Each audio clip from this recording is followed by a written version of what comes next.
Okay, Claire, dóibh siad gan éon ólas a féideart acmhar thuirtún bhí Conné an Dea-nuacht seo a dógar an tAire agus Joe McHugh le déanaí maidir le mbunú ghaelscoileanna nua amach anseo. Cínte, well is dócha an príomhrad le tuiscint ná go dtéigean muid go cínte go mé ar a laid cúig bhunscoil lán Ghaeilge nua ag oscailt timpeall ar ceantar blá clias na blianta beaga amachrón so sin idir 50 agus 52 agus sin samreis ar an tríscoil nua a doscail Scileanna ach an rud is suntasaí faoi seo ná go bhfuil se seo hatóirliú tuisc go bhfuil athrú inis ar an gcóras le scoileanna nua a bhunú. Agus seo córas a tháinig I bhaim roinnt blianta ó hin, agus is córas omíoch atá ann. So mar a cheasan, déanann an rainn féin cinenne nuair atá gá le scoil nua I gceantar, agus tá sé sin bunathe ar uimhreacha a bháin. So Braníonn siad ar na scoileanna rathe atá sa cheantar fechant bhfuil siad in an freastal ar daonra an cheantar. Chuna cinn cinál scoil atá ionta tAire so cídaonn se sin nach gá go mbeadh scoileach Gaeilge ar fáil le gcónaí ach go mbeadh áitichaí scoile ann. Má tharlaíonn sé nach bhfuil dóthain spás na scoileanna rathe in éon cheantar an sin cinan an rainn go bhfuil gá le scoil nua. Agus an próséis a bhí an le rainn blianta anús ná próséis omíoch thuirthaidís cuiread an na cólachtaí Pátrúnachta ar fad iarrata sa dhéanamh agus seir is cólacht Pátrúnachta ann ná lucht banistíochta na scoile so I gás na scoilnaí lán Ghaeilge go minic is an Foras Pátrúnachta a bheith mar fátrún ar na scoilnaí nua. Tugann siad cuiread ag siúd iarrata sa dhéanamh agus an sin tugann siad cuiread le hismóirí an cheantar bhróta a chathamh ar san an cinál pátrún agus an cinál scoil atá wethe. So tá sé déanlathach mar phróisis ach bhreathmar go raibh an Oideachas lán Ghaeilge híos leis dá réir. Tuisgur pobl mionlaí a bhíonn sa lorg Oideachas lán Ghaeilge dágaid páistí I gcomparáid leis an mórlach beidir a bheith a lorg Oideachas trídan an bhéarla agus más rud é go bhfuil an próséis ára ar bheann omíoch agus bunathe ar uimhreacha a bháin.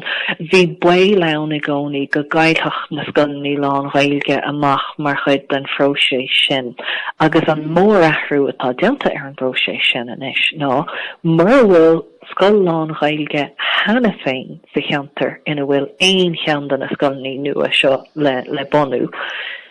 Cínto for go mé an scoil nua ina scoil lán Ghaeilge amach anseo. So sin an chúis go mé muid cínte a fáil scoilnaí lán Ghaeilge nua in nónach bat I gceantar an chaisleán nua rachúil agus teach sagart. I gceantar dónach méide den éidir agus blaclí a trídeag. I gceantar blaclí a dó agus a cethir agus an sin ceann eile le freastal ar cheantar a nagéin, cilíonn léinín, mbunléire rahanbún agus cuil na Scileanna. So sin an cúig cheantar ina mé scoilnaí nua lán Ghaeilge go cínte an mbunú ag an mbunleibhéal amach anseo. Déitach breis ar sin a bheith ag gceist, mar bé an gná próséis omíochta ann na ceantar eile ina mé scoilnaí nua le mbunú, agus bé le feiceáil má hagann na tarthaí arais na ceantar sin a léirú go bhfuil níos mó éileh ar scoileacht lán Ghaeilge ná aon chinál scoil eile, déitach go bhád níos mó scoilna ná an cúig scoil sin a bheith hagann ag an mbunleibhéal. Is Dea-nuacht é seo. Is Dea-nuacht é ní hamháin go bhfuil cúig ghaelscoileanna nua ag an mbunleibhéal ag oscailt go bhfuil athrú sa próséis, you know. Tá sí simú go bhfuil na cúig ghaelscoileanna go léir maidir clé. Cé bhéid ghaelscoil idir ag an mbunleibhéal agus ag an mbunleibhéal atá maidir clé faoi láthair is got. Níle sagam ní éitin an ceistin a ragart ó mór McHugh mar is darrod é ach an figure ag athrú chuilmh líon tuis go bhfuil líon na scoilnaí a dul méid agus an chúis go bhfuil a fórmhór a bonú timpeall ar bhlaclí a ná sin an átain a bhfuil fórmhór an a tithe nua á thógáil. So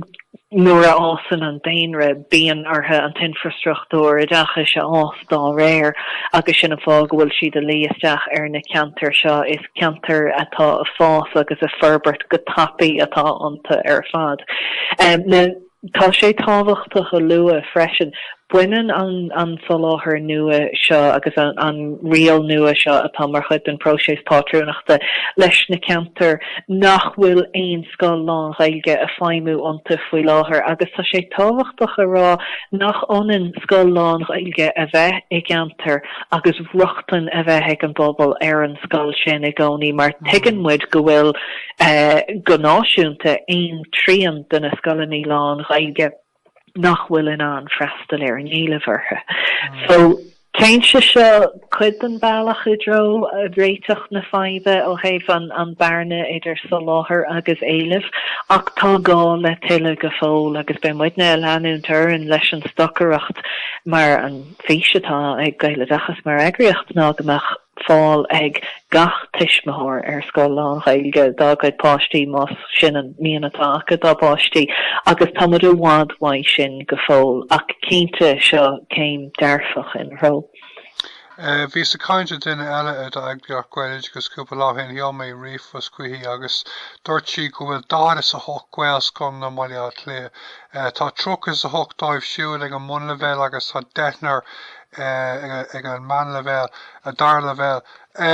Cílíonn sé seos na gearr bliain atá amach rán go mbeidh os ciúin chuig a ghaelscoileanna Mheáin Fómhair is Dea-nuacht éon scoil seo ceapan sé aontaíonn tú? Cínte agus bheith mud a súla chur leis an soláthar ag an mbunleibhéal comma agus tá an Foras Pátrúnachta ag an mbunleibhéal beagán agsúlsacha is nach neanan an rainn cinenne rihré maidir le tangatagisk na scoile ach tá an Foras sin ar oscailt faoi láthair agus tá muid a géirí tiismithóirí a spreagadh le dulling leis. So tá sé bhn scoil eile le bunú inis sa chupla bliana amach roin agus tá an Foras Comhairleachán sin ar bun faoi láthair agus ar feadh tréimh sé réasúnta garad so tá muid a géirí ar tiismithóirí Branu ar na ceantar ina bhfuil an Foras sin ar bun agus mátá sé ábhartha dóibh an sin bhóta a chathamh don rogha Pátrúnachta bheith agus na ceantar sin. Agus a rís tá go leor gan na scoileanna seo le bunú timpeall ar bhlá clia. Bé ceann le bunú i mhlá clia a 15, bé ceann eile le bunú i mbaile an ngabhair. Bei ceann eile le bunú sa bhóthar buí le freastal ar scoilcheantar chocha freisin. Bei ceann le bunú in iarthar chathair bhlá clia agus dul amach a dro teach sagart.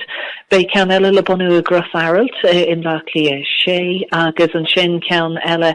timpeall ar ceantar na clochalia agus cilchúil in de Cilwantan. So is iarmhún scoileanna iad seo ar fad. Tá rainn faoi láthair a lorug multi agus vótaí ó hisismóirí maidir le céin pátrúnacht gur ceart a bheith ar na scoileanna seo agus céin sanbheon creidimh agus sanbheon tanga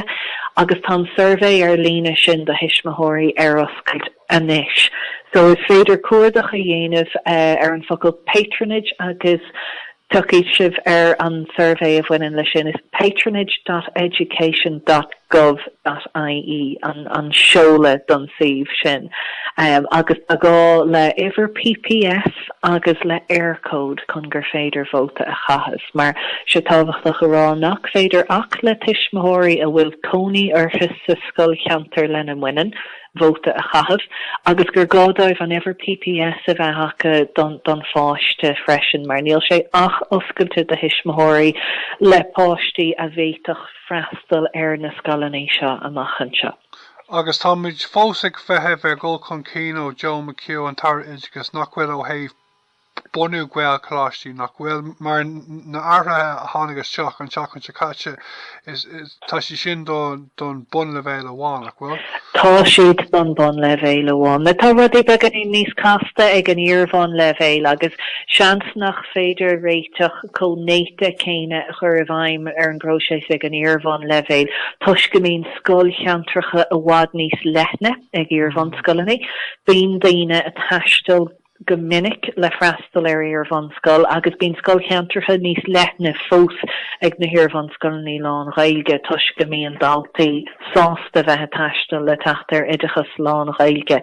So bheach obair le déanamh le breanú ar an tonnachar a bheach ag chur a bhaime le héad de choras ag an hir van leibhéal ach cínte tá dúchláin ann go fóil agus tá barna olmhór idir an soláthar tar fáil ag an mbunleibhéal agus an deis leanúnachas sin donna daltaí dul an mbunleibhéal go dtíon ar mbunleibhéal mar ní gáganach ar van skull ar fáil dá bhigóní. Like tá sé go híntaach ceapan sé go bhfuil John McHugh go bhfuil sé sásta na hara seo dhéanamh ag an mbunleibhéal do gaelscoileanna nua ach an é ag an tAire le bhéal go bhfuil as bar McHugh like athrú or aspa múntóirí an ábhar áirithe agus go mar sin nach mbeadh sé de cumas ag an roinn Oideachas a lá an neart gaelscoileanna nua oscail tar na gear blianta tá amach Lútar sin go minic ach a breanú ar go fád tréimhseach réiteach na faibe líon cuid de sin leis na hir van skull ní lán Gaeilge mar ní féidirlinn bheithesú leis go méid soláthar muntúirí atá inúrúnt don choras Oideachas ar fáil amachchan seo mura méid acu dul ag skull lán Gaeilge. So is dócha camad breanú ar an gceist ina omláine agus iireachta dhéanamh an sin an choras a dheasú anas go méid soláthar múntóirí ann amachchan seo seachas sin úsáid mar leiscéal beidir gan skull ní lán Gaeilge a bhanú sa ghearr fréimhse. Cínta tá gá le breis tacaíochtaí a chur ar fáil dóibh siúd a bheith beidir a smaoinemh ar dul leis an múntóireacht tríbhean na Gaeilge ach nach bhfuil omláin muinínach as a gcuid Gaeilge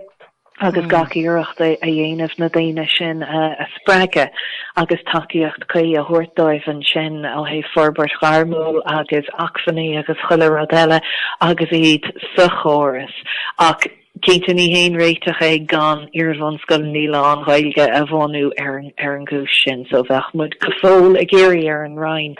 chur leis na deisinaí atá ann do bhaine Oideachas áil tríbhean na Gaeilge agus an sin péasá láthair gur gá a dhéanamh le cíntu go mhainfar sin amach gunnean faoi agus gunnean for an inistíocht sa choras.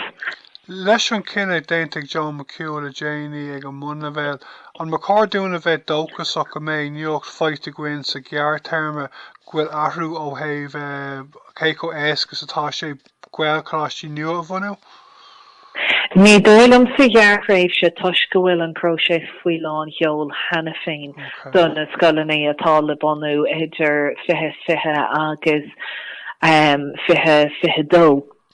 So sin cuid don dúsláán atá an faoi láthair ná go bhfuil mud hena féin a dailá le próisis a hílann muidne mar agriocht bheith míarúnach ag an iarmhán leibhéal ó thaobh scoilní nua a bhanú agus a ágan go bhfuil an Oideachas lán Gaeilge faoi bhíomhán táiste ach sin an chúiscúma de géirí irid tuismothirí agus is féidir a spreige le sim a léirú sa phróisis seo le bhóta a chathamh ar san Oideachas lán Gaeilge ina ceantar féin mátán deis sin agus le cabhrúlinn an taobh atá ar an Oideachas lán Gaeilge a léirú don rainn chun go méid siad tiltúnach doling le athruithe ar an gáras seo. Ok, sin go híntaach. Chun teachta dro dhearann agaibh a Clare, tuigim gúil a lán play déanta go bhí chláiste liú le tamil le nuas. Tá gacha scopi a gom le cóirt faoi ar dús cad é an réiteach ar an ábhar seo. Ní lis an bhfuil réiteach siimplí ar stádas choláiste lú faoi láthair ó thaobh na rinne Oideachas agus ó thaobh an pátrún de ná gur éanad atá feimú leiste de scoil Mheáin Fómhair. Beidir an réiteach is siimplí a bheith ann ná stádas mar scoil neamhsplach a thuirta de choláiste lú agus an sin bheith na tacaíochtaí a bheith de dhí ón scoil a duldaí an sin a tacht leis an stádas neamhsplach sin agus an ifir rulle. Ach tegan muid gur dúiltaigh an rainn sin